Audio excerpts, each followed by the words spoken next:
It says in Luke, the 12th chapter, verse 47. It says that servant who knew his master's will but did not make ready or act according to his will shall receive a severe beating. Now, we don't really use this terminology that much because it's kind of brutal. But the reality is, that's what would happen. You're doing things that are against what God put in place. And then you're wondering where the repercussions are coming. I work with a lot of interesting people. I work with some people that have some serious problems.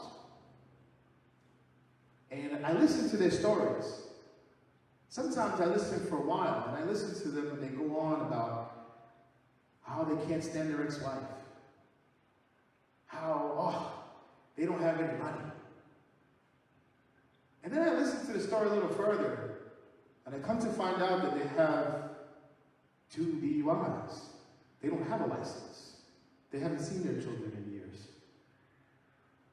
They weren't paying child support because they had a drug problem or an alcohol problem. You see, we have all these decisions that we make. Some of them are great, and some of them are massively detrimental, not only to ourselves, but to an entire legacy of people. We don't really look at it that way.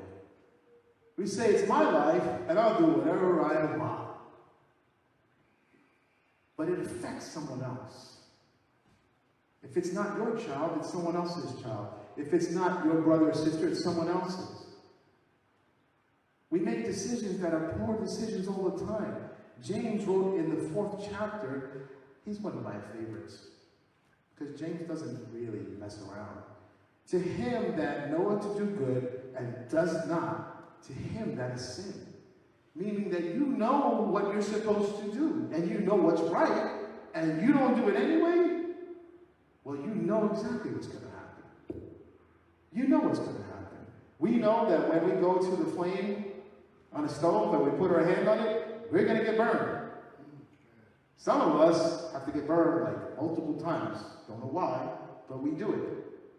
We keep doing the same thing over and over again. And then we go, woe is me, and finally we go to God. Why, God? Why did you let this happen? And he's kind of smiling, going, why do you keep putting your hand on the flame? Why? You see, we get it mixed up. We have in the Bible the 10 Commandments. We call them commandments, and then it sounds very authoritative, which it's supposed to be, but in many ways, I like to call it the 10 boundaries. See, these are the boundaries that God put, so that when you play the game of life, you can play to the best of your abilities. You can be what you are supposed to be in God's eyes. But we don't like boundaries, do we? Someone makes a rule, and we're always trying to figure out how to break it, or bend it, or twist it. You don't really say you got to come at that time, right? You don't really say you have to do it like this. That's the problem. We're always trying to figure out another way. I love the challenge that they gave Jesus. Jesus, should we pay taxes to Caesar? There's a whole slew of people that would have said, yes, he's going to say no. He's going to say, no, we're going to get off. I'm not paying taxes. That's not what he said. He said, render to Caesar what is Caesar's. But then he also said, render to God what is God's. We forget that. So sometimes when we forget it, God allows affliction to occur in our life to give us a little, you ever get one of those? A little whack? Had that when I was a kid. My parents are still here, they're smiling. Probably had it more often than I can probably remember. But every once in a while, you got disciplined. Why? Why did your parents discipline you? You want the short answer? The short answer is so that you don't act like an idiot. But really, the reality is, if you didn't get disciplined, where would you be? And how many times do we look at people and go, he didn't get disciplined when he was a kid? We don't like discipline. We don't like the boundaries that our parents put in. We don't like the boundaries that God puts in. But every once in a while, God says, nope. And why? Because it's for your own good. I used to hear that as a kid. I just said, this is ridiculous. This can't possibly be for my own good. I'm miserable, so it's not for my own good. That's what our reason is. You ever hear that term? Well, this hurts me more than it hurts you? Yeah, I don't think so. I really don't think so. Until I became a parent. And then I realized that discipline is part of life. And God keeps us on track. Every once in a while, that's got to give you a wake-up call, because you're not seeing what I'm seeing. He did it to the Israelites. Take a moment and read through the book of Exodus. And if you read through the book of Exodus, it's kind of humorous. It's sad in some ways, but it's humorous in another, because I can relate. God does this magnificent thing. Parts the waters, they walk through, destroys the Pharaoh's army, and they're walking around going, we're hungry. Isn't that neat out here? And God says, okay, manna. I'm going to give you manna from heaven. Food from heaven. We're tired of this stuff. Why do we have to keep collecting it every day? Every day we got to collect it? Can't we just collect a bunch of it and just keep it there? God says, no, collect it each day, or else it's going to rot. No. And then they let it rot. And then they get tired of it. We want some meat. I mean, come on. We weren't vegetarians when we left Pharaoh's land over there.